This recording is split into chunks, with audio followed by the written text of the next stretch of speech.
Welcome to this week's episode of Wild Medina, brought to you by Medina County Park District. My name is naturalist Natalie, and this week I will be sharing with you why vernal pools are such special places. Have you ever been on a hike and stumbled upon what looked like a small pool or pond that you don't recall having seen there just a few months ago? If so, then you might have found a vernal pool.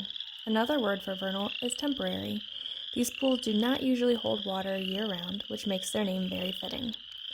Since they are temporary, there are often fewer fully aquatic predators like fish that might eat eggs. This has resulted in many things specially adapting to life in these temporary pools where they can perform important tasks like laying eggs with added safety. Today I want to share with you some of the awesome things that we've recently found in our vernal pools. Oh look, a western chorus frog. If you can see a chorus frog, which is often hard because they're less than 1.5 inches long, then you might see 3 dark stripes running down its back. You're more likely, however, to hear it before you see it.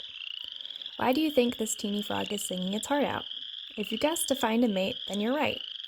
We conduct frog watch surveys in many of our parks, listening for the breeding calls of male frogs like this little guy. Next time you're walking past a vernal pool, keep an ear out for the creak or sound of a finger running along a comb, and you might just find a chorus frog. This is skunk cabbage, and as you might imagine, it gets its name from the stinky smell that it emits to attract pollinators, like flies.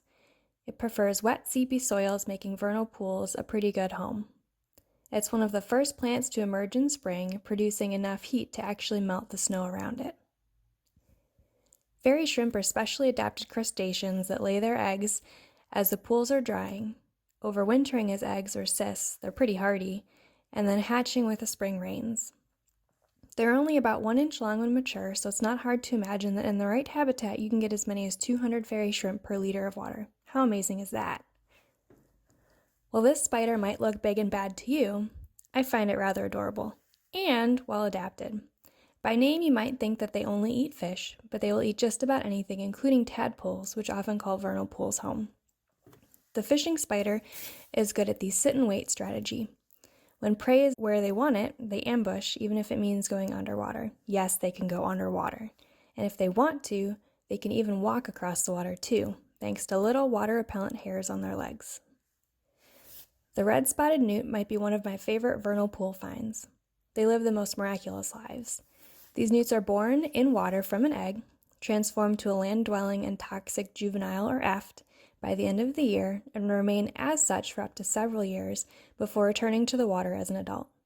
Keep an eye out on land and in water for these slick little predators. And last but not least, how could we pass up the iconic spring peeper, whose tiny but high-pitched peep are one of the telltale signs that spring is on its way.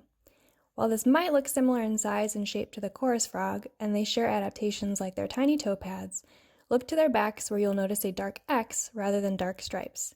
And when in doubt, you're more likely to hear them before you see them anyhow. So keep an ear to the pools for that telltale peep. Thank you for joining us for this week's episode of Wild Medina. We hope you enjoyed this quick look into our vernal pools. What will you find on your next hike?